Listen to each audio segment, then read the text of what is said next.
రోజైతే సింహాచలంలో జరిగిన ఘటన చాలా బాధాకరం. అంటే ఈ మధ్యన వరుసగా ఇట్లా ఘటన ఎవరో ఒకరు చనిపోతూ ఉన్నారు. సో అయితే కొంతమంది సోషల్ మీడియాలో ఉండే యువకులు ఇవన్నీ విచక్షణ జ్ఞానం కూడా లేకుండా అందులో జన సైనికులు ఉంటే బాగుండరా బాబు అనే విధంగా మాట్లాడుకుంటూ ఉన్నారనమాట. అది ఎందుకు అట్లా తయారవుతున్నారు? వాళ్ళపైన ఎలాంటి చర్యలు తీసుకోవాలంటారు అన్న? ఇది గట్టిగా స్పందించాలన్న. ప్రతి దానికి మన పవన్ కళ్యాణ్ గారిని కానీ, మన జనసేన నేతల్ని కానీ, లేకపోతే జనసేన కార్యకర్తలు కానీ, జనసేన ఒక మాటలో చెప్పాలంటే జనసేనకి ఎవరైతే సపోర్ట్ చేస్తారో వాళ్ళకి ఎక్కడికి పోయినా కూడా నెగిటివే జరుగుతుంది. కాబట్టి గట్టిగా చర్య తీసుకొని ఏదో ఒకటి చేయాలన్న ఫస్ట్ థింగ్. ఎందుకంటే ఇప్పుడు ఎవరి ప్రాణాలైనా ప్రాణాలే కదన్న. ఎందుకంత జనసేన మీద ఎందుకంత కక్ష సాధింపు వీళ్ళకు?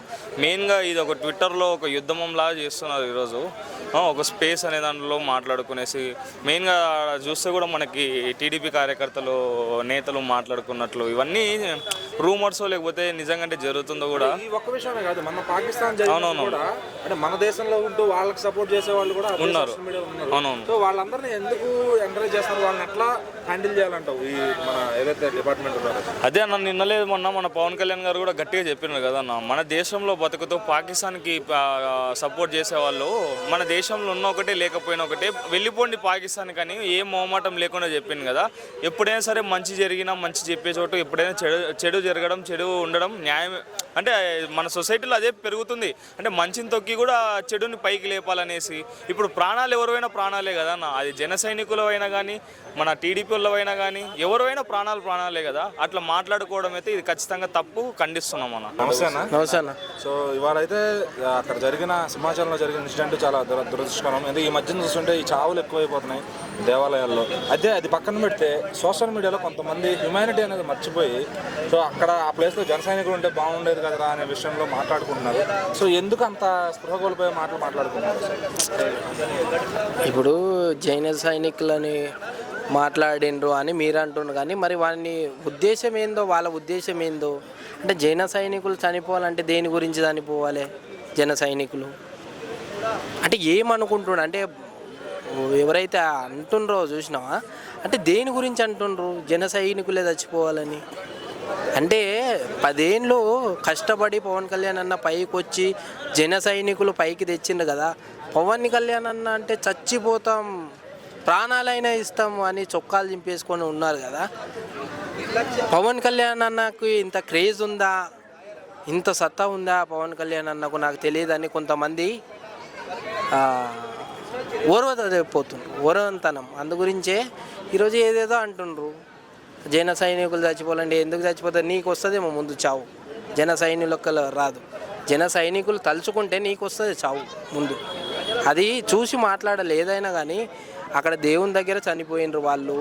అంటే అక్కడ సౌకర్యం మంచిగా లేకనా, మెయింటెనెన్సింగ్ సరిగ్గా లేకనా, గుడి ఆఫీసర్లు దృష్టిలో తీసుకోకుండా ఇవన్నీ మంచిగా మెయింటెనెన్సింగ్ లేకనా, సెక్యూరిటీ లేకనా, క్యూ లైన్ లేకనా, ఎందువల్ల ఇట్లా అయ్యింది అది దాని గురించి మాట్లాడాలి మనం. అక్కడ మెయింటెనెన్సింగ్ ఎట్లా ఉంది ఇది మాట్లాడాల్సింది పోయి వాళ్ళు ఎవరో కానీ జన సైనికులు చచ్చిపోయే దుర్మార్గం చాలా. వాళ్ళకు వస్తుందన్న చావు, దేవుని దగ్గర వాళ్ళు చనిపోయింది. అట్లా మాట్లాడడం గిట్ట తప్పు. వీళ్ళు ఎవరైతే అంటున్నారో చూసినావా, వాళ్ళకి రాసి పెట్టుకోండి, వాళ్ళకు చావు వస్తాను. నమస్తే. ఈరోజు సింహాచలంలో అనుకోకుండా ఒక 8 మంది చనిపోయారు. సో ఈ మధ్యన ఏంటో మనకి ఇలా వెంటాడుతుంది అనమాట. ఆలయాల దగ్గర ఎవరో ఒకరు చనిపోవడం ఇదంతా జరుగుతుంది.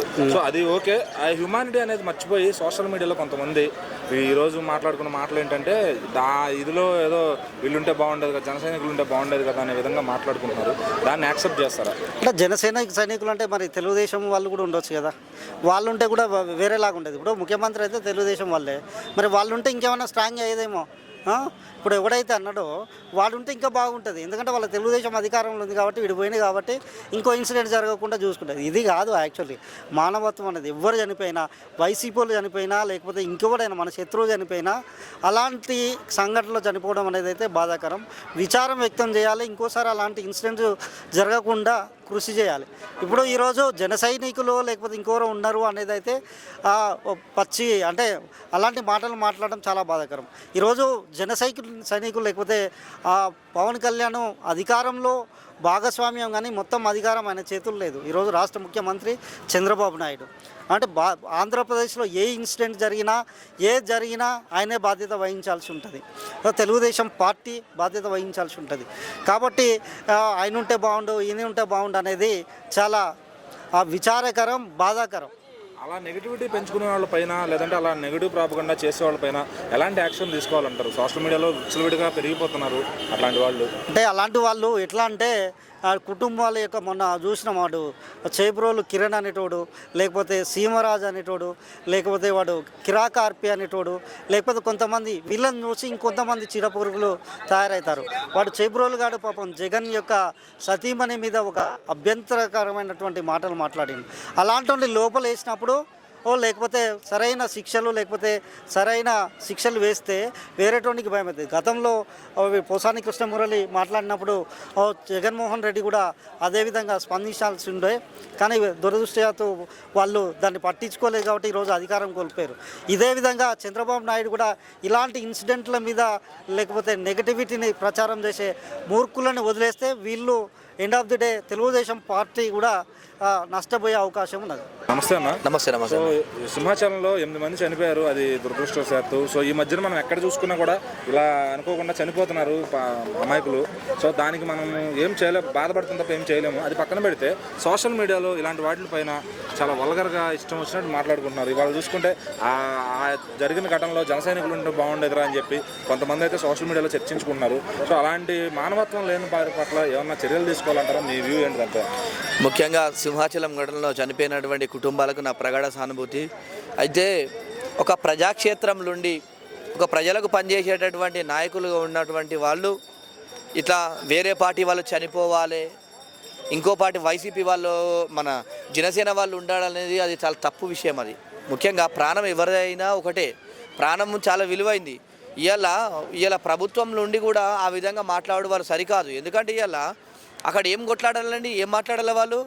ఆ ఘటనకు జరిగినటువంటి సంఘటనలో దానికి కారణమైనటువంటి వాళ్ళ అధికారులు ఎవరు, కాంట్రాక్టర్ ఎవరు, వాళ్ళపైన చర్యలు తీసుకోవాలని చెప్పి మాట్లాడాలి తప్ప ఇలా జనసేన కార్యకర్తలు ఉంటే బాగుండని చెప్పేసి మాట్లాడడం కరెక్ట్ కాదు. అది అంతా మూర్ఖమైనటువంటి ఆలోచన. అది అలాంటి ఆలోచన ఒక ప్రజాక్షేత్రంలో ఉన్నటువంటి నాయకులకు రావడం కానీ కార్యకర్తలకు కానీ తప్పది.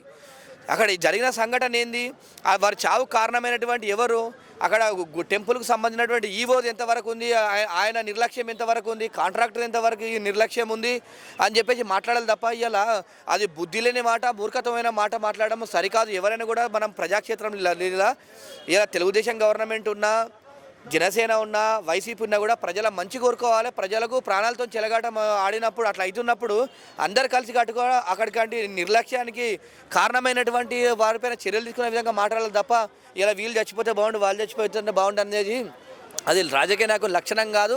అట్లా మానవత్వాన్ని మర్చిపోయి మాట్లాడుతున్నటువంటి సంఘటన. ఇలా ఒక కుటుంబంలో ఒక వ్యక్తి చనిపోతే వారి కుటుంబ పరిస్థితి ఏ విధంగా అండి? ఇలా ఒక కుటుంబంలో డబ్బులు సంపాదించే వ్యక్తి చనిపోతే వారి కుటుంబం రోడ్డున పడి చూసేయడం మనం ఆనందించడం. ఇలా తెలుగు రాష్ట్ర ప్రజలు, ఇలా నాయకులైన ప్రజలైనా కూడా ఇలా ఎవరికైనా కష్టం వస్తుందంటే మనం బాధపడలేము. మొన్నటికి మనం చూస్తే మనకు ఉగ్రవాదులు దాడిలో చూస్తే మన తెలుగు రాష్ట్రాలకి 2 చనిపోయారు. వాళ్ళ కుటుంబ పరిస్థితి ఏ విధంగా మనం చూసినాం కదా. అదేవిధంగా సంఘటన చూసుకుంటే ఇప్పుడు 8 మంది చనిపోయారు కదా. అదేవిధంగా మొన్న 4 నెలల కింద తిరుపతి దేవస్థానంలో ఉన్నటువంటి 6 మంది చనిపోయారు కదా. అంటే వాళ్ళ కుటుంబాలు పడి రోడ్ల మీద పడి ఏడుస్తుంటే, రోడ్ల మీద పడి వాళ్ళ కుటుంబాలంతా బాధపడుతుంటే మనం చూసి నవ్వడమా? ఇదా మనం చేసే రాజకీయ సంస్కృతి? ఇలా మన ప్రజల కోసం కొట్లాడదు అదా? ఇలా మన ప్రజల పక్షాన మాట్లాడదు అదా? మన ప్రజల పక్షాన ప్రజలకు సేవ చేసే విధానం ఇదా? ఇలా కంపల్సరీ గుర్తుపెట్టుకోవాలి. ఎవరికైనా ప్రాణం, అది ప్రతిపక్షంలో ఉండని అధికార పక్షంలో ఉండని ఎవరికైనా ప్రాణం పోయిందంటే కంపల్సరీ అక్కడ మనం నిలబడి మాట్లాడాల్సి ఉన్నది ముఖ్యం. రాజకీయ నాయకుల లక్షణం అది. నమస్తే అన్న. హాయ్ అన్న. నమస్తే. వాళ్ళైతే సింహాచలంలో జరిగిన ఒక ఇన్సిడెంట్ చాలా దురదృష్టం అని చెప్పుకోవచ్చు. 8 మంది ప్రాణాలు దొంగతుంది. సరే ఇది పక్కన పెడితే అది మనం ఏం చేయలేము. ఈ మధ్యన వరుసగా అలా జరుగుతున్నాయి. కొంతమంది సోషల్ మీడియాలో హ్యుమానిటీ అనేది లేకుండా మర్చిపోయి వాళ్ళు ఎంత క్రూరంగా మాట్లాడుకుంటారంటే అందులో జన సైనికులు ఉంటే బాగుంది కదరా అనే విధంగా స్పేసులు పెట్టుకొని మాట్లాడుకున్నారు. అట్లా సోషల్ మీడియాలో నెగిటివిటీ చేసే వాళ్ళపై ఏం చేయాలంటారు? ఒకటండి, నెగిటివిటీ గురించి మాట్లాడే ముందు అసలు ఎవరైతే ఆ దేవాలయానికి వెళ్ళిన భక్తులు ఉంటారో వాళ్ళు దేవాలయానికి వెళ్ళి వాళ్ళు స్వయంగా దేవుని దగ్గరికే వెళ్ళిపోవడం జరిగింది. అది చాలా బాధాకరం అండి. సో ఒకటి, ఇందులో ప్రభుత్వ నిర్లక్ష్యం ఎంత ఉంది, అదేవిధంగా ఆలయ కమిటీ నిర్లక్ష్యం ఎంత ఉంది అనేది ఒక పూర్తి విచారణ అయితే ప్రభుత్వం చేపట్టాలండి. అదేవిధంగా నేను ఇంకొకటి అడుగుతున్నా, ఈరోజు పవన్ కళ్యాణ్ గారి సూటిగా ఒక ప్రశ్నిస్తున్నా, నేను ఒక పవన్ కళ్యాణ్ అభిమానిగా ఈ ప్రశ్నిస్తున్నా. ఏదైతే సనాతన ధర్మం పేరుతోటి అనేక ప్రసంగాలు చేసిన పవన్ కళ్యాణ్ గారు ఈరోజు ఆంధ్రప్రదేశ్లో సనాతన ధర్మం ఏ విధంగా నడుస్తుందని ఒకసారి ఆలోచన చేయాలి. ఎందుకంటే తిరుపతిలో 10-12 మంది చనిపోయారు. అదేవిధంగా తిరుపతిలో లడ్డు కల్తీ విషయంలో కానీ, అదేవిధంగా తిరుపతిలో గోవుల అదృశ్యం పైన విధంగా కానీ, అదేవిధంగా ఈరోజు సింహాచలంలో 8 మంది దుర్ఘటన అయితే ఏమి, అనేక రకాల హిందూ దేవాలయాల పైన దాడులు జరుగుతుంటే ఈరోజు పవన్ కళ్యాణ్ గారు కేవలం నామమాత్రంగానే